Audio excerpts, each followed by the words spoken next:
ಕೃಷ್ಣ ಇದರಲ್ಲಿ ಊಟ ತಂದಿದ್ದೀನಿ, ಅಮ್ಮ ಊಟ ಮಾಡು, ಎದ್ದೇಳು ಕೃಷ್ಣ. ಊಟ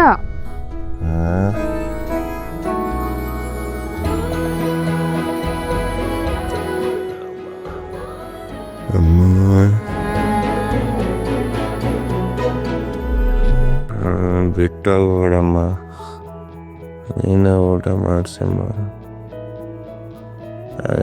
ಯಾರಿಗೂ ಪ್ರೀತಿ ಮಾಡ್ತೀನಮ್ಮ, ಕೃಷ್ಣನ ಯಾರು ಪ್ರೀತಿ ಮಾಡಲ್ಲಮ್ಮ. ನನಗೆ ಯಾರು ಸಾಂತ್ವನೇ ಹೇಳಲ್ಲ.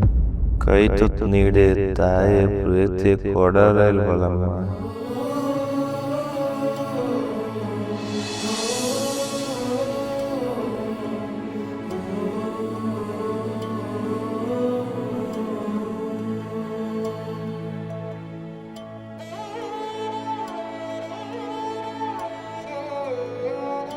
ಎಲ್ಲರೂ ನನ್ನನ್ನು ಕುಡ್ಕ ಕೆಟ್ಟವನು ಅಂತಾರೆ, ನೀನು ನನ್ನ ಕೆಟ್ಟವನು ಅಂತ ನನ್ನ ಕೈ ತುತ್ತು ಕೊಡಲ್ವಾ?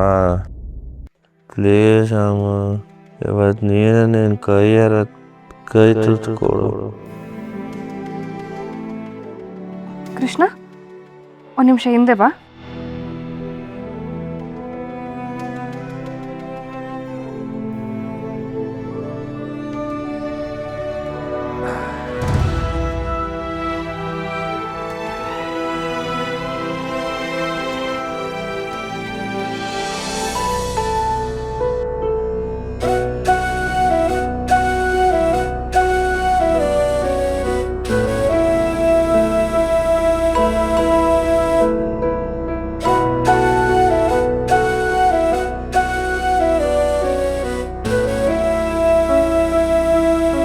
ಥ್ಯಾಂಕ್ಸ್ ಅಮ್ಮ.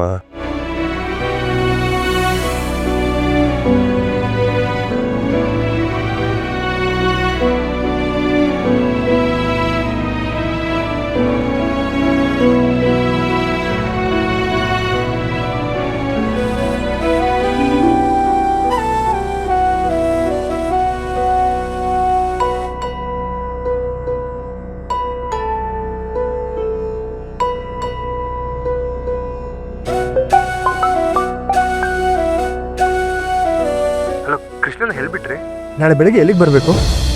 ಎಲ್ಲಿ ಬಿಡೋದು ಸರ್, ನಮ್ಮ ಮನೆಗೆ ಕರ್ಕೊಂಡು ಬಂದಿದ್ದೇನೆ. ನಿಮಗೆ ಎಷ್ಟು ಥ್ಯಾಂಕ್ಸ್ ಹೇಳಿದ್ರು ಸಾಲದು ರುಕ್ಕವ್ರೆ. ಪರವಾಗಿಲ್ಲ ಸರ್, ಕಷ್ಟದಲ್ಲಿದ್ದರು, ಅದಕ್ಕೆ ಕರ್ಕೊಂಡು ಬಂದೆ ಅಷ್ಟೆ.